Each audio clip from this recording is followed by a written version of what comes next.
time na ule wakati na ule muda wa Tech Time, kujizana yale ambayo yamejiri kwenye upande wa teknolojia, lakini upande ambao tunazungumzia social media. Sasa hivi imebadilika sana na mambo ya kuspeed ya kukasi ambayo tunazungumzia ni 5G, lakini 6G soon tutaambiwa kuna 6G. Alafu hautakuwa kitu cha ajabu kabisa. 5G yenyewe ndio mwendo ambao ni wa ajabu na wakasi kweli kweli. Sasa kwenye 5G ambayo tuko nayo, kuna watu kazaliwa huko ndani. Kuna OpenAI akazaliwa huko ndani, akazaliwa Gemini, lakini pia akazaliwa Cloud. Zote hizi ni vifaa vya AI ambavyo vimezaliwa, ambavyo kwa namna moja ama nyingine vinatusaidia kurahisisha vitu mbalimbali, vinatusaidia kurahisisha muda. Lakini kwa kipindi cha karibuni hapo kumekuwa na sakata la kumhusisha OpenAI ambaye anamiliki ChatGPT, kwamba kashuka kwa asilimia kubwa sana kwenye watumiaji wake, sababu zikawa ni nyingi, watu wanadiscuss kwa sababu kuna ripoti ambayo imetolewa na State of AI 2026 kutoka kampuni ya uchambuzi wa data ya SensaTour,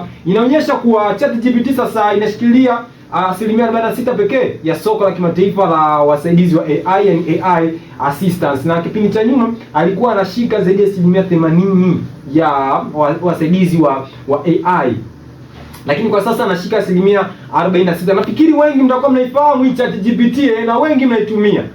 Utaniambia tu, hata kama usiponiambia, lakini moyoni mwako utakuwa unajua kwamba unatumia tu.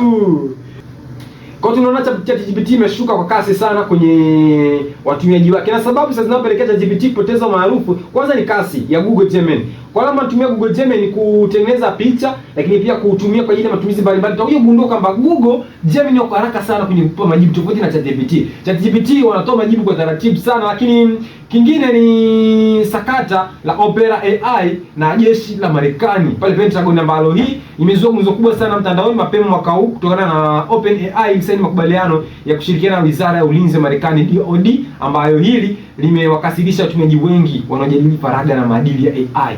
Watu wanajiuliza, vipi natumia ChatGPT? Siri zangu ninachozungumza na ChatGPT, serikali na sakata la ulinzi kule nchini Marekani wanatumia.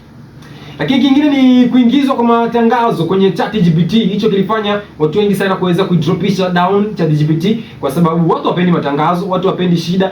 Kuna picha kule online sasa hivi. Kwenye kipindi cha nyuma shida zilikuwa sio kubwa, lakini kwa sasa hivi picha inaweza kutengenezwa ni picha uhalisia. Mtu apiga zake picha uhalisia, ndio ukasikia mbona kama AI, lakini ziko za AI, lakini pia ziko za uhalisia. So cha kufanya ni kuwa makini sana kwenye kile ambacho nakitazama, kile ambacho nakiona, kile ambacho nakisikiliza, kwa sababu mitandao ya kijamii imekuwa sana na AI pia zimekuwa sana, zinatengeneza vitu kwa kiwango cha tofauti kabisa, kwa viwango vya juu sana. Kwa hiyo ni kuwa makini tu kuangalia namna gani ambavyo unaweza kuzitumia kwa faida kubwa. So ladies and gentlemen, hiyo ilikuwa kwenye Tech Time kwa siku ya leo.